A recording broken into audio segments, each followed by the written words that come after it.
Hello, and welcome to another episode of Scavenger Life. This is episode number 141 on scavengerlife.com. And we are talking about what's going on in our store this week.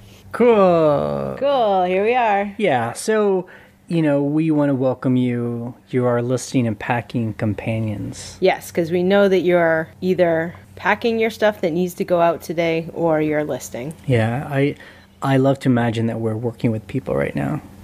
Although today is Sunday when we're recording this, so I hope we don't do too much work. Yeah. Actual work. Although we do work every day, so I can't really avoid that. I did want to mention, though, before we really get into it, that I did post a video this week on how I refill the toner in my Brother laser printer. Yep. So we actually did do the video. Yep. We said we would and we didn't. Yep. So we're those kind of people. Yes, that's true. But yeah, no, that's good for us. Those of you who, ship quite a bit like we do, that really is a big, a digital scavenging tip. Yes. And that is, we really don't have to pay for much ink at all. Yeah, that toner, it's toner powder, and it's very cheap, and I have not had really any issues. Well, I think, I remember when we first started, probably just like a lot of people, we just had like a printer. An inkjet printer. Oh, God. And you would be doing, your labels, and then in the middle of doing your labels, the ink would run out, and you'd either have to go to the store and spend, $30 on a new cartridge, or try and buy one online. And wait for it. I would be buying them in bulk, but... And the ink would smear. They ran out so much. And the other part about it was when I put the labels on, because if the label gets wet and it's an inkjet printer, the writing will smear. Right. So that's not very helpful. So, yeah, we really love the new printer we have, or we've had it for a while, but the toner printer. So the laser printer. So we can print thousands of copies. So I've had that, I say it in the video, but I've had that printer for 3 years, and I printed 17,600 pages. And we spend about $5 every 6 months on toner. Yeah, it's great. It's really cheap. And then I guess some people talk about they get a thermal printer, which you can also get. But that costs about, I think I did the numbers. It was like 5 cents. No, it was like 3 cents a label. Oh, 3 cents an actual label. Yeah, and then the printer, someone did ask a question about this week. I think we get this question every week about thermal printers, but I have not found a way to use a thermal printer with a Mac with just eBay labels. Right. And then even with PCs, it sounds like even with PCs, you have to be fairly into doing some general hacking to get it to work. I just don't know why. But anyway, if someone can ever get it to work on a Mac, I'd love to know. Without a third-party software that you have to pay for. Right. So that's my question. Okay, so how was our week? And I'm glad we're sitting here and we're working and we're all building a business right now. Yeah, we're not doing a get-rich-quick scheme. Right. Okay, so we had a bit of a better week. Yes, thank God. We made about $1,600 this week. Okay, good. We grossed $1,600. Yeah. And, after having a couple of really slow weeks, it kind of just reminded me of the early days of us selling on eBay. I was always getting excited when I heard the cha-ching. The cha-ching on our phone. Yep. It was very exciting. Yeah, and yesterday, Saturday, we had a crazy morning. And we always joke, like, when it gets annoying that we have to pack stuff before the lady comes. She comes at around 11 to noon on Saturday. I try to get stuff out on Saturday, because then a lot of people, if I ship priority, will get it Monday, which is like thrilling. We kind of have a cutoff time, it's Ryan ships it's morning often. If people buy before 11 o'clock, it will go out. After that, we kind of cut it off and just go about our day, because it'd be too easy to just get stuck just packing every couple hours. Right. This week, at the beginning of the week, I was doing a lot of listing, and one of the big folders I listed was a lot of jewelry. And I try not to buy too much jewelry because there's a lot of competition on eBay, I find, and Etsy, and places like that. There's just so much of it. But I sold 3 or 4 pieces of jewelry that I had listed. 3 pieces sold on one day. Yeah. So I was like, okay, maybe my, my eye for jewelry has gotten more refined. And it's nice. I mean, things we bought for $1 or $2 and they sold for $40 to $50. Right, exactly. So that's nice. That's good. That stuff. It's always nice when you're listing and then stuff sells that week because okay, that's something people want. Yeah, and most of the stuff we sold this week has been, and it has been this way for the past month or so. It was a lot of just bread and butter stuff, Yeah. Just really those kind of random yard sale items that sell for $30 and $40. Yep. We sold about the same amount of items as we did last week, but we made more because each item was priced a little bit higher, which is good. Right. And again, we have no control over any of that. What was our highest price item this week? I'm just curious. It's a Ouija board. A Ouija board. Oh, Yeah. it's funny. I had learned from Mikey and Wendy because they sold a vintage Ouija board for $100 last year. Mm-hmm. So I kept my eye out for them because I just thought nobody cares about that stuff. But we found one where the box was from, I think, the 30s or 40s. And, it had the game board and it had the little piece the pointer, where the pointer. And it was in pretty rough shape, but we bought it from a guy at an auction, at a flea market who was, he had like a trailer and he was just selling out of it and he sold it for $5. And I was like, you know what?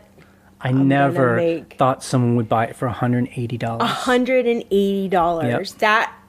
That sale happened overnight. That's an awesome sale to happen overnight because you wake up in the morning and you're like, yeah. I just wonder, I wonder if someone's just buying it for staging, like they hang it on the wall or it's some goth person. I don't know because the funny thing about this one Ouija board, I don't know that much about Ouija boards, but the wooden ones sell for a lot. And the ones with the wooden pointers sell for a lot. Ours was plastic, and the board looks just like the board you can buy now. But the box that it was in, which was in really rough shape, was from the 50s because the address was like Baltimore 7. So that's like before zip codes. Right. So that's the 30s, 40s, or 50s. But that's just a good example of just we kept an eye out and we saw Mike and Winnie sold one. So a year later, we found one too and it worked. It was great. Yeah, I was thrilled. Oh my God. But I've just realized though in these past couple of months where it has been slow is how much we really depended on like big ticket items.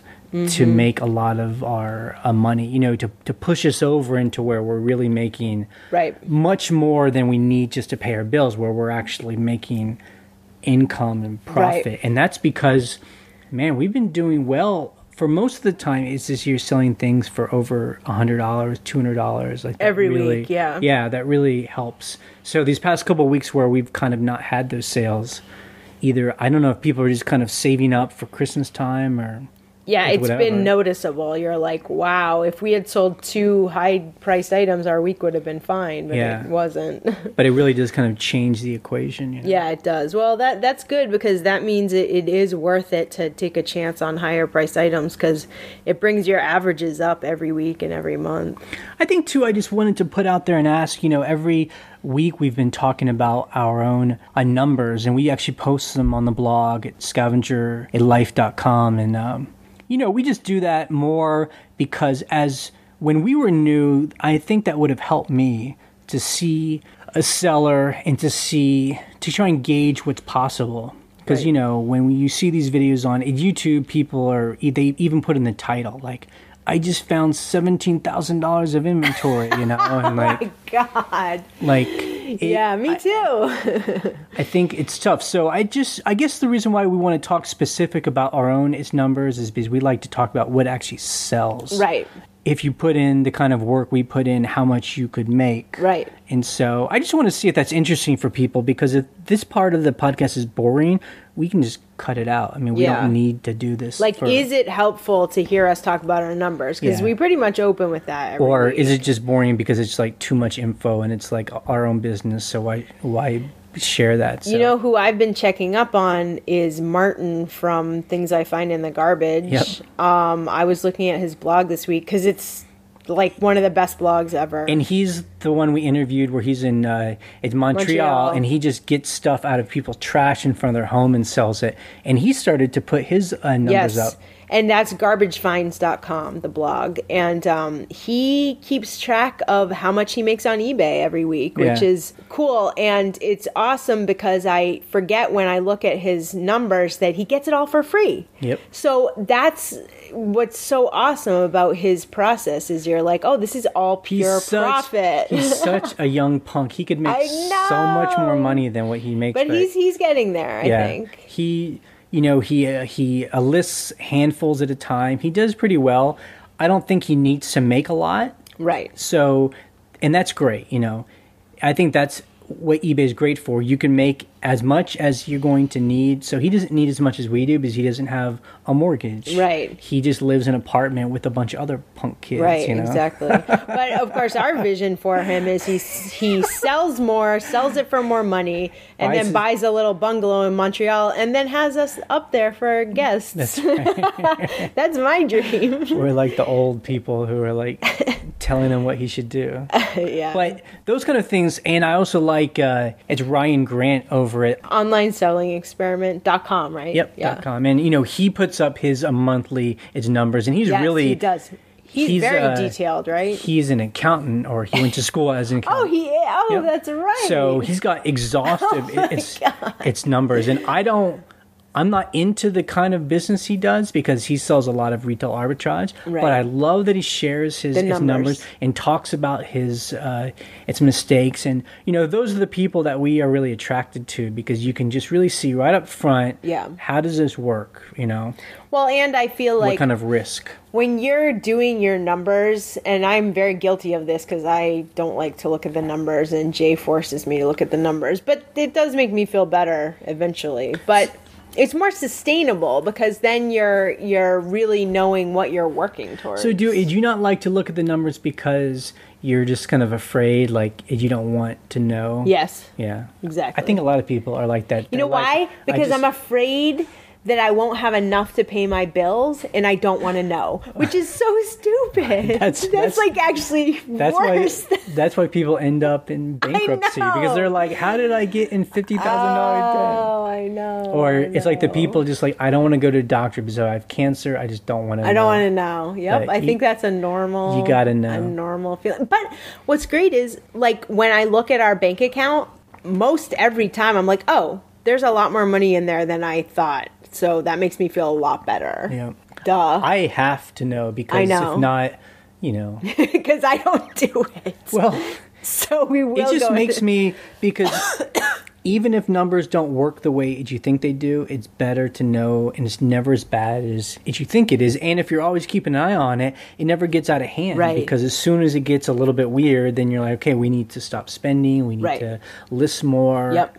Yeah. And speaking of, so when we talked at the beginning of the month, we're halfway through August. It's August 17th now, so we're on the back half. We were talking about we're going to list. Yes.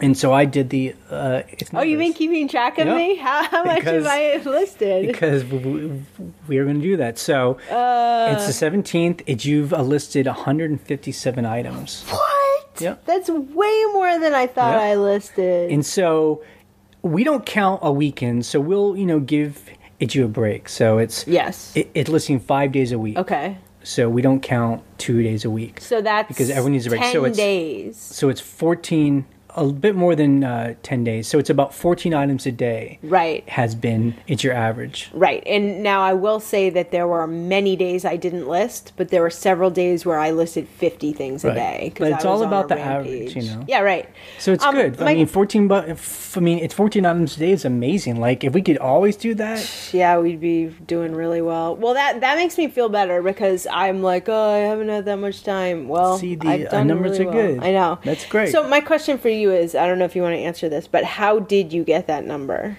Because stuff's selling every day. So. Right. I just looked at our active items, and you can see when the items were put up, and I just counted. You counted. How many items. Did you do it every day or just from... I did it the other day, Because things sold. Okay, listed. so let's say it's 165 5. Yeah. Okay. Yeah. Yeah. And that is cool. So that's 16 and a half things a day. We always stress about having patience and holding on to things and being able to, hold on to them for a year or more. But it is true.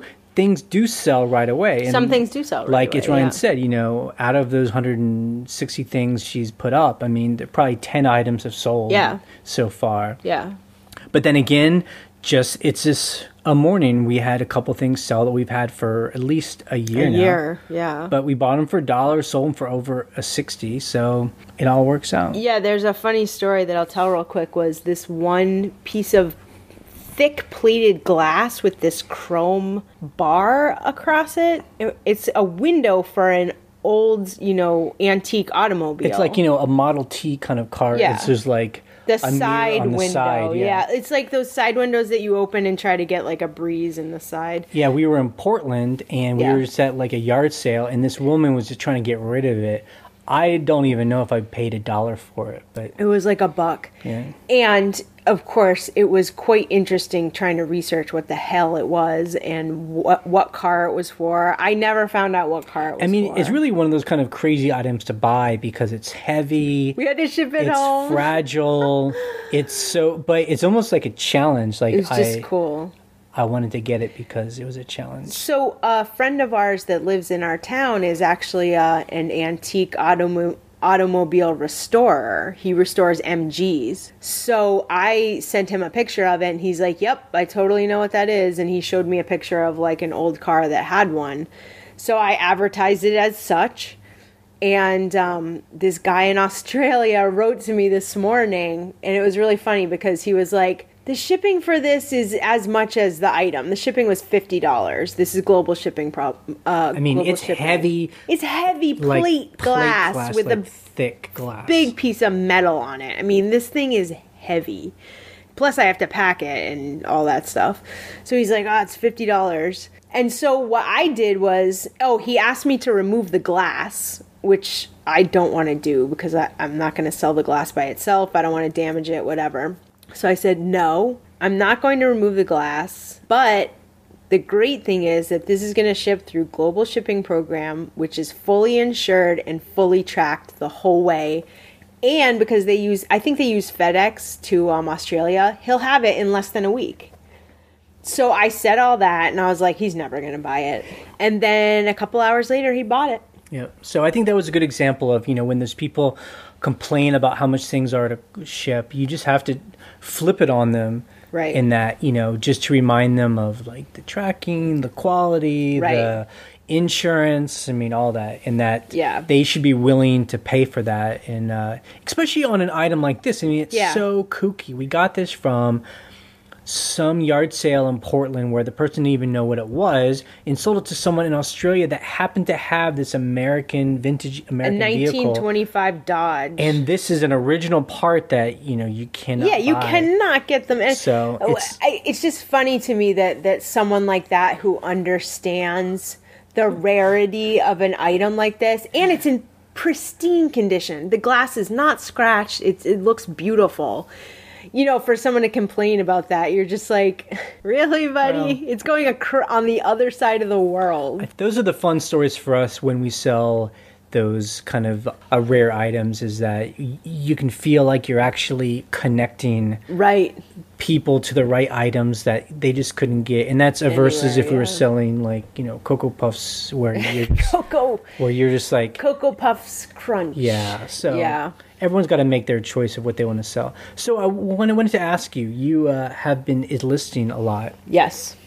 Pretty consistently every day. Yeah. What has that been like? It's been fine. The great thing is with listing for me is it is like it gives you a chance to not do anything else. Because usually, even just this morning, I'm running around, I'm folding laundry, I was making waffles, I'm washing the dishes, I'm doing something in my office, doing this test on the camera that we have. But the great thing is when you're I am just going to list. I just start out early, I sit on the couch with the laptop, and I just drink coffee, and that's all I do. Basically, I'm allowed to just not be distracted, which is great. You come in and you're talking to me, and I'm just don't talk to me. I'm not doing anything else. We're not having any discussions. Like, I just have my head down.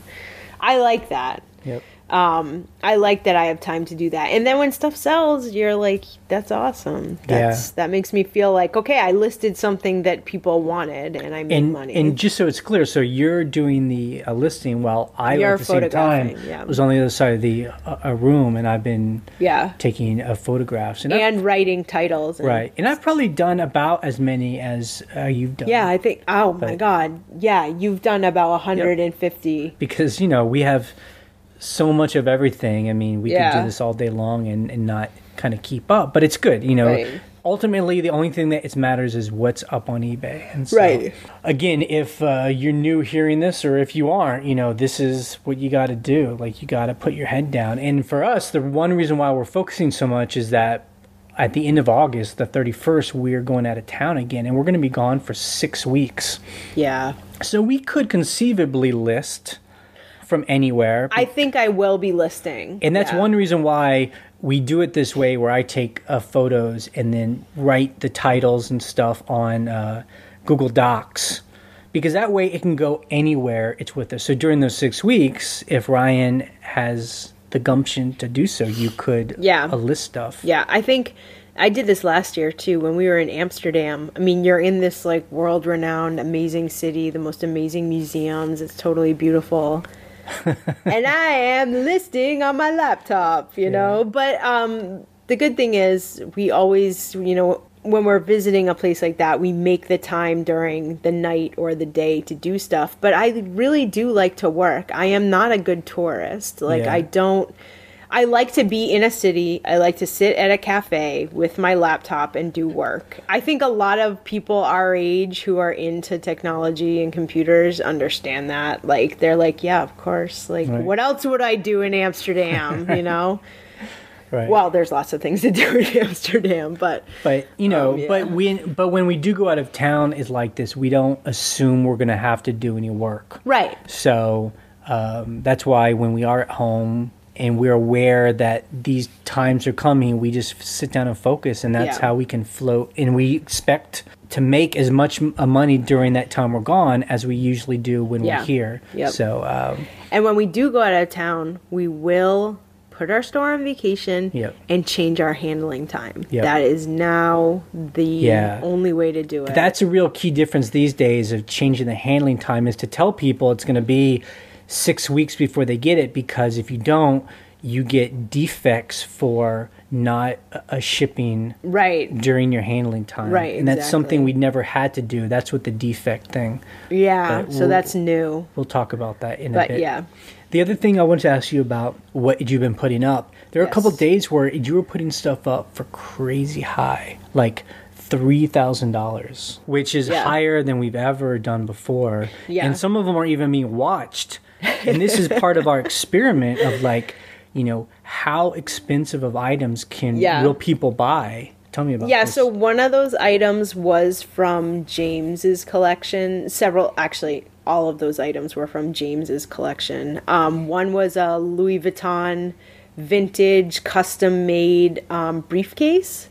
And those are very rare, especially when they're serial numbered and dated in a certain way, so you can tell what year they were made and like if they were custom made. And this was custom made in 1986, so it's a beautiful piece of luggage. So I have that up for $3,500, best offer, and there are a lot of people watching it. In fact, that is a piece that I feel like you could send to a fancy auction house and get some money for. But I'd rather like... It's so funny though, when I look at it, it just looks like kind of like a dinged up old small suitcase. It's not that dinged up. No, but that's the thing though. Like anything that's like real Louis Vuitton is just crazy. One of those things, yeah. And then there's some like pieces of art, some like sculptures. Yeah, so there's a sculpture... And if anyone does china or pottery or sculpture figurines and stuff, there's a brand called Royal Dux, DUX, and they're from Czechoslovakia, or, former Czechoslovakia. And I have a Gandhi statue that's very rare. It has the royal duck symbol. I mean, regular royal ducks, like just, ladies in poofy dresses, those figurines, they sell for, over $1,000. So this one's a pretty unique piece. It's Sitting Gandhi, and I have that up. I think I have that up for $3,000. I think it's just interesting because, we've talked about finding, higher price items, and that's one reason why we agreed to do consignment for our friend James, because he has that kind of quality of stuff. But it's kind of like what Andrew from Pick and Profits was talking about in his interview is last week was, that's, I think once you really start selling on eBay and you're, into it and you understand how much work it takes to make a living on eBay, and you realize that the only thing we have control over is the price of the item that we can list. And that seems to be, I think, anyone's goal is to start. It's moving the price of items higher and higher and higher. Yeah. Like, we've never sold anything for $3,000, but man, it would really be nice to start to do that. I mean, that really changes the game. I mean, that if you sell one of those in a month, 2 of those in a month, I mean, you're doing real well. So, I mean, there is a commission on that, obviously. We have to split the money. Also learning from that, I now know what to look for when I see something. I know what a Royal Ducks piece looks like. I know what a genuine Louis Vuitton piece will look like. And if we can actually sell these for the prices we want, it would make me more confident to actually invest in that kind of quality, where I'd be willing to pay $400 if I knew I could get $3,000. Right, exactly. Right now, we don't really like to invest that much in too many of those kind of items unless we're pretty confident. Yeah. What's the highest we ever spent on something? Probably that piece of art for $400. We bought a piece of art for $400. And then it only sold for $400, so we broke even on it. It sold a little more. I think it sold for like $5 something, but with all the commissions at we sold it at an auction house. Yeah, we broke even. Yeah, that was the highest we ever paid. That's when we were like, well, we love selling art, but let's just get the cheap stuff. And we started doing that. Buying it for $25, selling for $300. I mean, that's like pretty awesome. That's the thing. Like, I feel like I just love to put a 0 on the end. Like, so if you're going to buy it for $300, sell it for $3,000. Yeah, just put a 0 on the end. If you, that's... Yeah. So we also sold a book on Amazon. Yes, we sold one book on Amazon. It was $12. For anyone that has heard us over the past 6 months, we did an experiment where we listed a bunch of books on Amazon. Although it seemed like a lot, it really isn't, like 50 books. Yeah, it's not very many. We don't do FBA. We just, do it. We just ship through us. And we've probably sold now, about 5 books or so. 5 or 6 books, yeah. But we actually made, $20 on this or something? Was it 20 bucks? I thought it... Yeah, I think we ended up making like 12 after, fees. I mean, so really for us, it's just like, it's how much time you have in a day. And we just choose to just spend it on eBay. But I guess if you were like Andrew, he's got over 10,000 books in his FBA warehouse space. And he seems to do very well. Yeah. But again, it's a lot of work on his part. Yeah. It's all good. Anything will sell. But I just don't know how people do both Amazon and eBay effectively. Right. I really only have time to concentrate and make my eBay store better. Right. And I've noticed that when I look at people on YouTube, maybe they start out in both, but then they end up picking one. And a lot of people are going to Amazon, and then they really don't sell a lot on eBay. And then they the online selling experiment, he was doing both, and now he only exclusively does Amazon. Yeah. If he sells anything on eBay, it's like 2 or 3 things. It's like his own stuff probably that he's selling. So, and that makes sense. I just think that's a natural occurrence because you can only handle, each platform has a certain way of doing things, and so you just create this engine, and it's hard to have those 2 engines going at one time if you're working by yourself. Yeah, I think you were talking to me this week about we are trying to sell on Bonanza too, and we heard that you could just import your entire eBay store. Yeah, we heard that from Chris the Coin Guy. Yeah. He says Bonanza just imports all of your stuff, so there's no work involved. And it syncs with your eBay store. So if you sell something in eBay, it will sync up and not list that on Bonanza. And he's right. And Bonanza, actually, it's been around for a while. It was called Bonanza. But, and I was right, actually. I thought, it's because bonanza.com probably wasn't available as a URL. And I think 2 years ago it became available, and he bought it. It's basically an eBay clone. And I think it was started when one of these seller updates happened. People got really angry in 2009, and a bunch of people split eBay, and they started its new site. It's actually a really intuitively, it's how eBay should be if they would just drop a lot of their old stuff.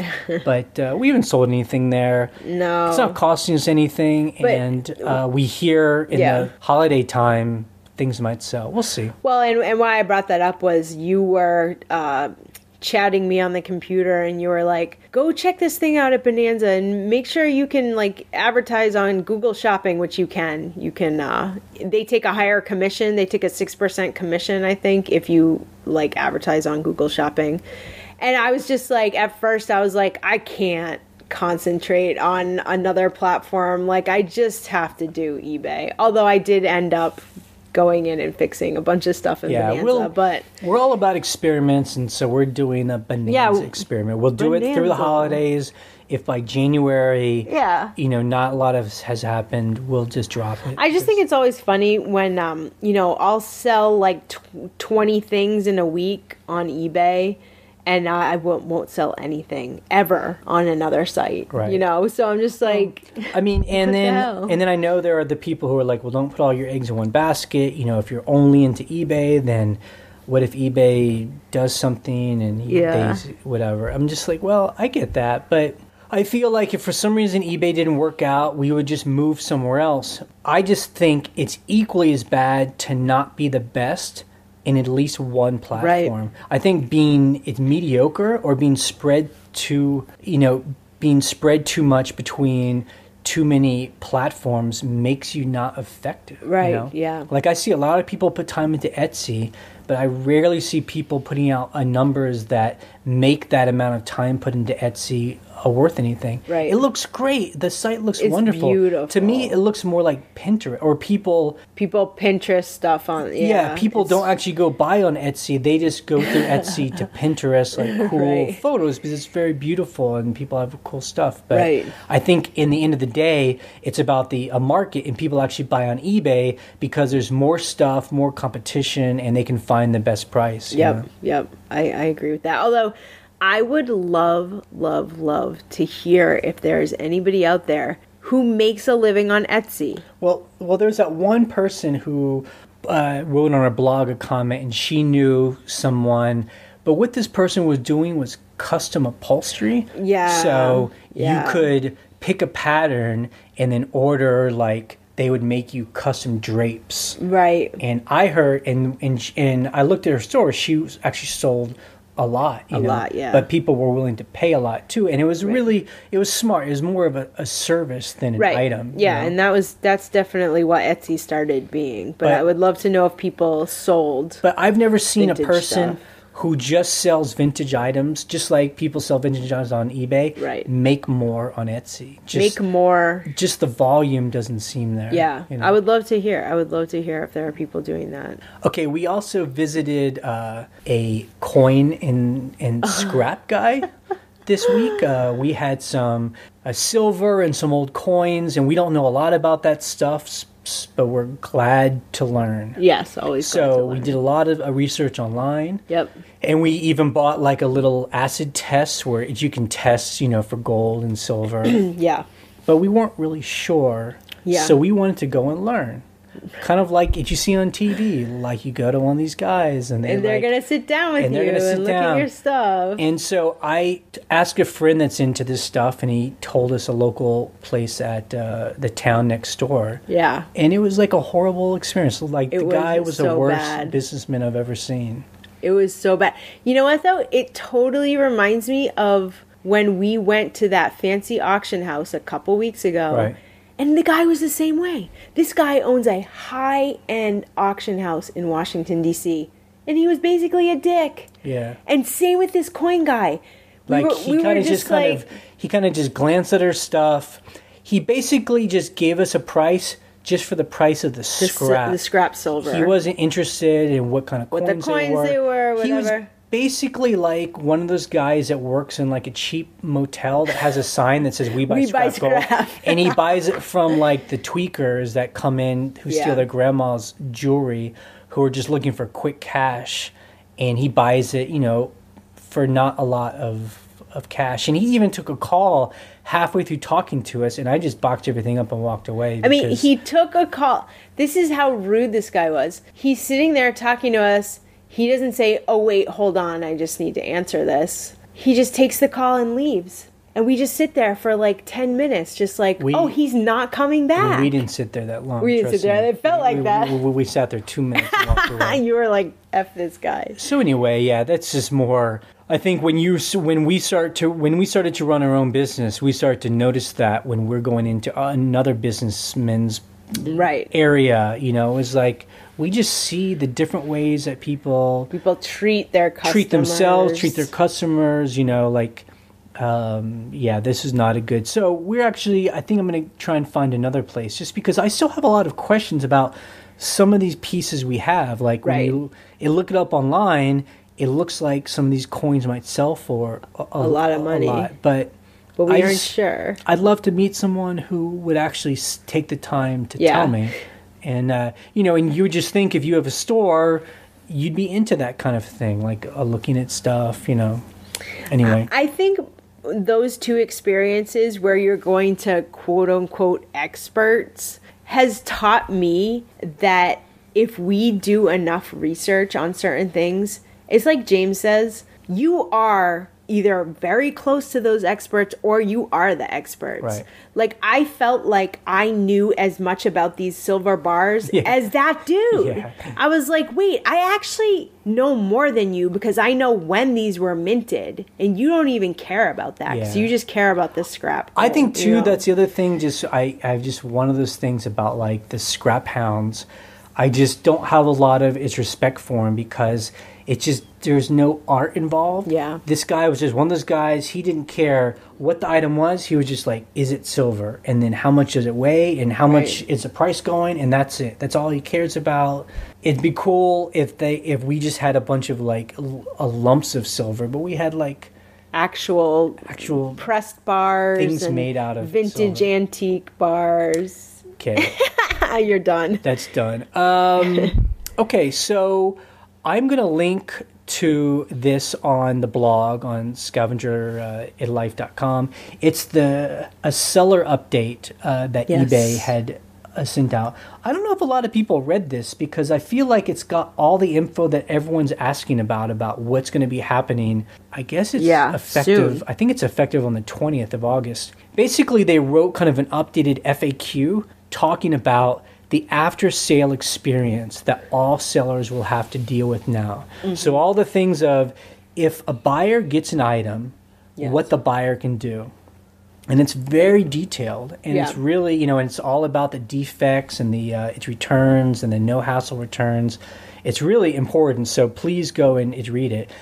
And this is what I see is eBay is basically just trying to create the Amazon experience.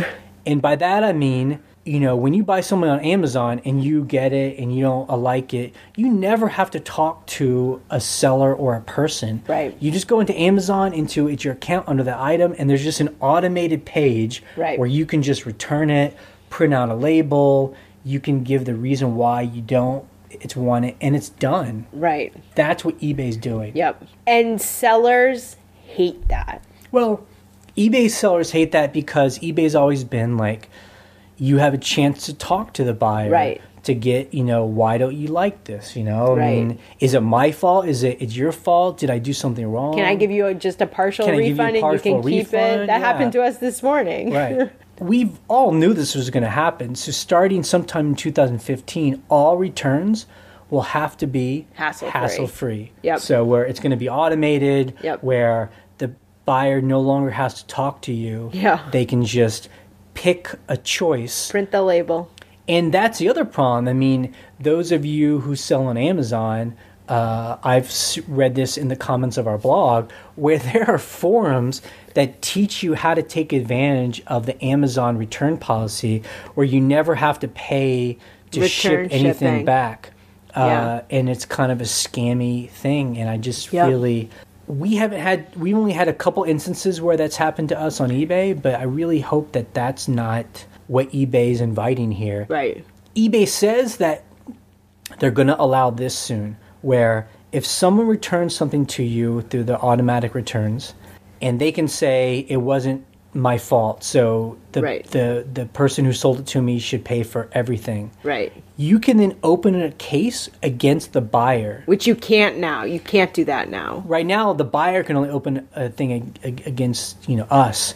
So, and then eBay will step in and you'll give proof. This is why I think the buyer made a mistake. It's not my fault. They're just trying to take advantage of this. So eBay could go in our favor. But the problem is, if they go against you, then that open case gets closed against you, and that counts as one of those little defects. You're kind of gambling when you open up that case, because if it goes against you, then it can hurt you. And if you do that too much, then you get those little dings. So anyway, this is not too harsh on eBay.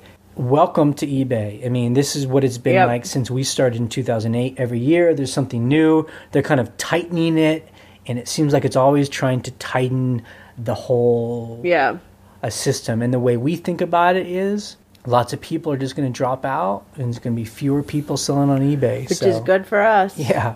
As long as people are buying there, then it's still a good place to sell. Yep. I think people should, like you said, read the FAQ, because there's a lot of good info in there, and there's a lot of myths that are dispelled there. And, just keep selling. I mean, it's like we get a little obsessive about, I hope that person doesn't give us a defect, and then we're like, whatever. Let's just keep selling. The more you sell, the more you flush it out. I think the only thing I hate about it, and then I'll stop complaining about it, is I think the worst change is eBay now says if someone gives you 3 stars, that's a defect. Right. And to me, that's bad, because I leave 3 stars all the time, because to me it's just like an average experience. It's not bad, it's not good. It's just like neutral. It's like normal. And eBay is now saying that that's a bad experience. Yeah, that's weird. So I really think if eBay's changing that they need to really work on educating the buyer, because a lot of buyers might not know that if they give you 3 stars for shipping time or for item as described, that's actually a negative. That's not even neutral, it's negative. And 1 and 2 stars, you're like, that would be negative. So when eBay does these big changes like that, I really feel like they need to be teaching the buyer what is appropriate, So when they are about to give you 3 stars, it should say, if you give 3 stars, you're going to hurt you're basically unhappy. So that's it. And I think the other thing too is, like, it's cool eBay's trying to improve the user experience, but man, I hope they really work on getting eBay's search terms higher, because they need to work on that too. You mean through Google? Yeah, through Google. I think they've been slipping lately after they got hacked. Yeah, they don't really have any answers about that either. They always kind of skirt that question. Well, I know why, because it's not a good thing. So, holiday season's coming up, and we've all been saying that now's a really good time to list. It's the time to list. Although I kind of sense I've been seeing a build-up. A lot of people commenting, like, holidays, season's coming, that's when everyone buys. I hope we aren't building it up too much for its new people, because, it's good, but it doesn't, it's not like, we make 5 times what we normally make. So we'll see. Yeah, it's always different. Yeah. But, there are those, like, in the fall, there have been days where we have $1,000 days. Right. Just that has happened several times. Right. That's amazing. I wish it was like that all the time. But it's all about more potential. So what we try and do is just get our store bulked up, so we have the potential to sell a lot on any one day. But again, we have no control over any of that stuff, you know. Okay, so we have questions. It's this week, as always. We encourage people to leave a question on the blog just so we and anyone else can answer, and that can get answered quickly. Or if you want, there's a form on the sidebar at scavengerlife.com where you can send us a question just like this. It's Mississippi Pickers, a regular on our blog. He asks a question. He says, you know, when he sells on eBay, he increases his knowledge about lots of different items where almost he becomes an expert in lots of different things. What he's asking is, he's noticing at local thrift stores that people are selling fakes, counterfeit items. So he says, is he morally obligated to notify the store that they're selling fakes? Right. I mean, I don't know. I think it all depends. I mean, how deep you want to get involved in any of this stuff. If it's just a Goodwill, they probably don't care. If it's like a little small thrift store that might care about the quality of what they sell, probably good to say. But, you know. Also, I find that, I don't think I've ever done this, been like, this is fake. I find that some people might get offended by that because they might, you know, like some thrift stores will have very fancy handbags in like the front counter, like Coach, Louis Vuitton. And if you've seen real ones, you know right away that they're fake. And so for you to tell them those are all fake, you should not be charging $100+, you know, I would think that they would get offended. Like, how do you know, you know? Although we will on eBay, if we're searching for something, doing a research, and we notice that items are fake, we'll flag it. I'll flag them. Like we were doing some art, and Ryan found a piece of art where the person was putting it forward as if it was real, but then when you read deeper in the description, they said, this is actually not an original. This is a fan drawing, like they called it a fan drawing in the style of. But the title said like original whatever Charles Schultz Snoopy pen and ink drawing. So I actually went through all his listings and reported all of them because I thought that was some real bullshit. Because that is a person actually trying to take advantage. Yeah, that's fraud, basically. You know? But if I just saw like some it's knockoffs, which I'm sure there are plenty in like a Goodwill. Yeah, like who cares? They aren't doing it on purpose. They don't care. They're just moving inventory. So, you know. Yeah, I mean, for stuff like that, I'm just like, I don't think a lot of people, like, I'll find, like, fancy-looking girls in New York. They all have fake Louis Vuitton bags because Louis Vuitton bags cost a frickin' fortune. But they want the look, you know? So they're just like, they don't care if it's fake. Yeah. So I don't think it's your moral obligation. It's your obligation not to buy those things and try to resell them. But you don't have to go around and tell everyone that they're fake. Yeah. That's just my opinion. Okay, I was excited by this question because it's from someone in Japan. Yes. So this person says, I sell on eBay in Japan. Recently, Japan has changed the eBay power seller requirements. This is going to be impossible for me to meet. For example, right now, if I sell a photo for $5, my customer pays $4 to ship it. Mm-hmm. They want me to use a tracking service. That would make the cost go up by at least $14. So basically, eBay sellers in Japan have to follow the rules for Americans because there's no eBay in Japan. Yeah. It's not like eBay JP. Or yes, because, you know, like there's an eBay in America, in England, in Canada. Yeah. So this person says, I don't know what to do about this. Yeah, that's bad news, especially it sounds like if your customers are American customers and you're having to ship that much.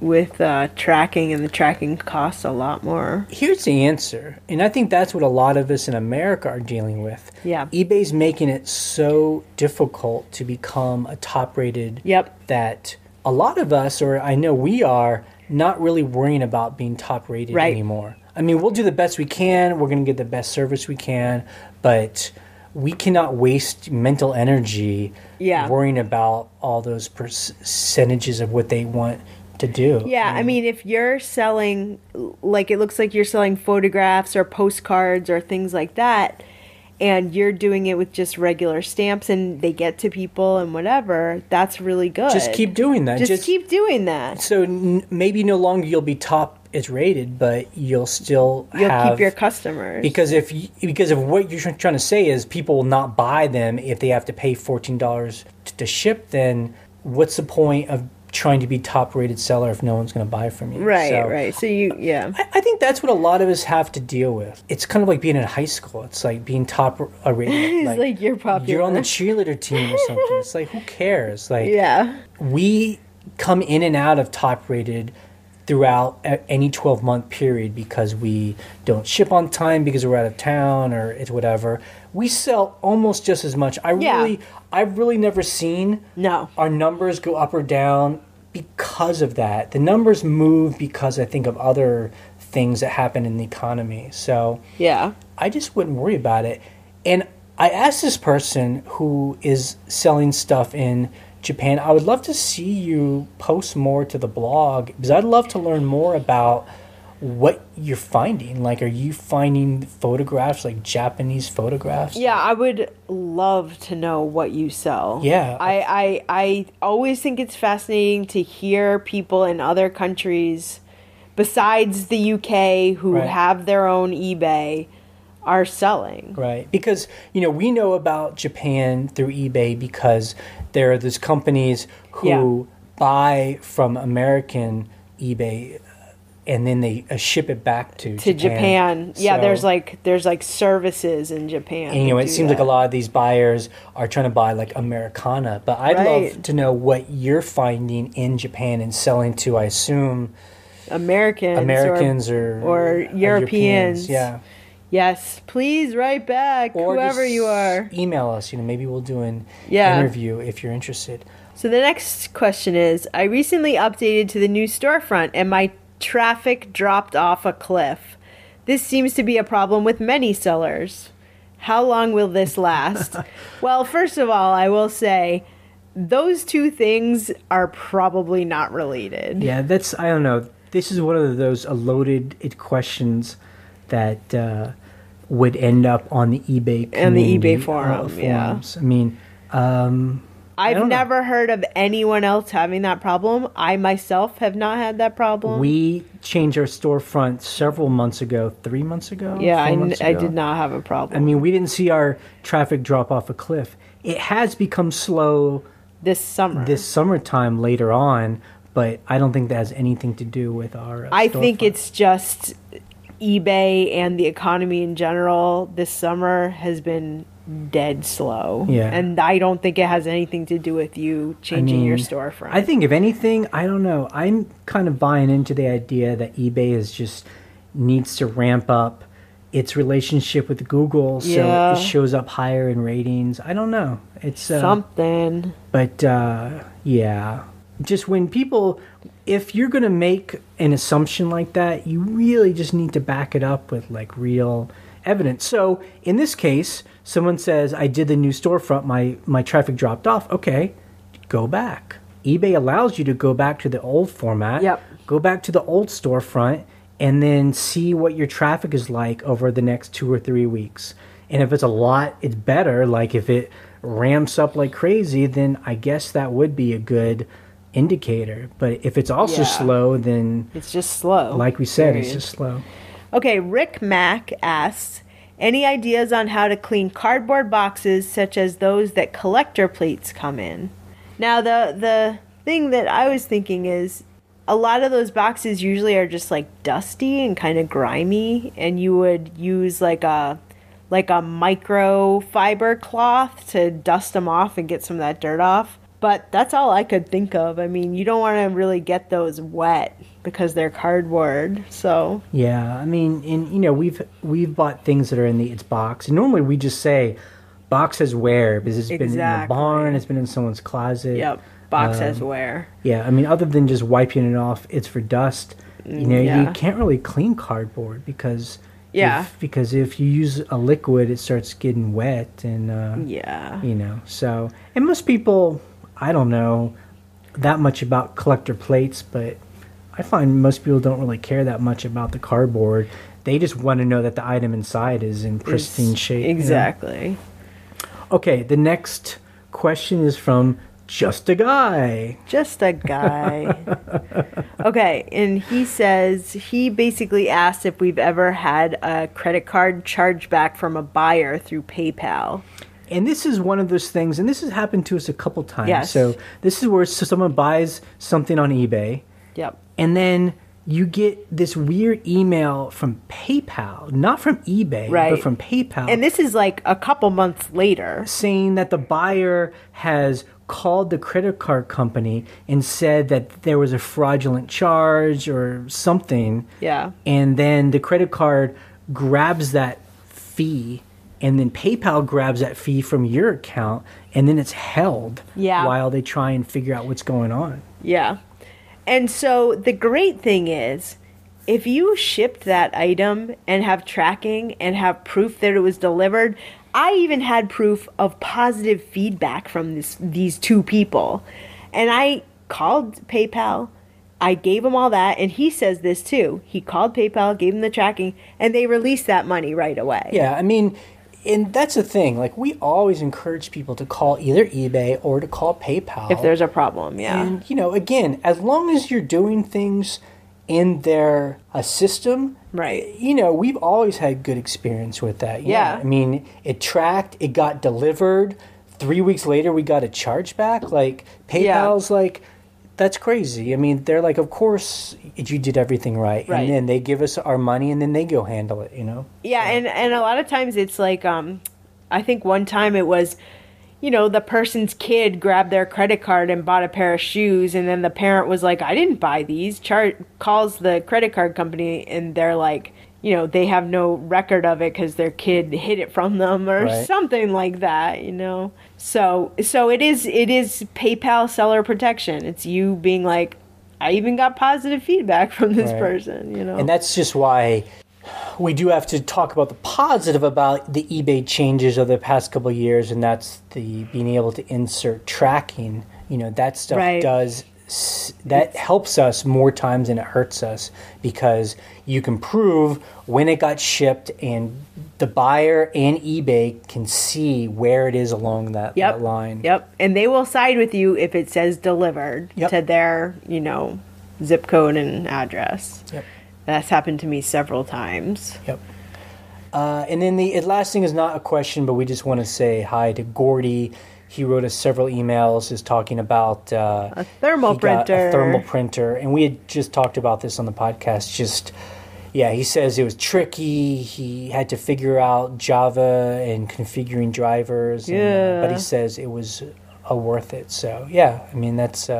like anything, you know, when you bring a new piece of equipment into its process, you just have to be willing to kind of learn it. And I mean, if this person, Gordy, has it on a Mac and wants to do a screencast, I would love to see that. I'm just curious. How did you do it? And the big thing, though, is that we do not want to have to subscribe or pay for a service to use the printer. Because that's what we found we could do, but the whole point is to keep printing cheap, and I don't have to pay $10 or $20 a month for stamps.com or some other service that, you know, that makes it work. Or Endicia or whatever these companies are. I'm like, but I print for free through eBay. Like, they should just make a thermal printer that has a Mac driver, period. So. End of story. Okay, thanks for listening today. I just want to encourage you guys to subscribe. You can subscribe through email or through iTunes or through YouTube. Either one. You can see us on YouTube. And on iTunes, too, we'd appreciate if you would leave us a review. Yeah, because it's always good to hear what people think. And that's it. Then the next episode will be another interview I did with a cool seller, and it's a little different than the ones we normally do, because it's not just him selling personally. He's actually selling for a community for it's profit, and it's really interesting how he's kind of built this whole world around scavenging. So check it out. Bye. Bye.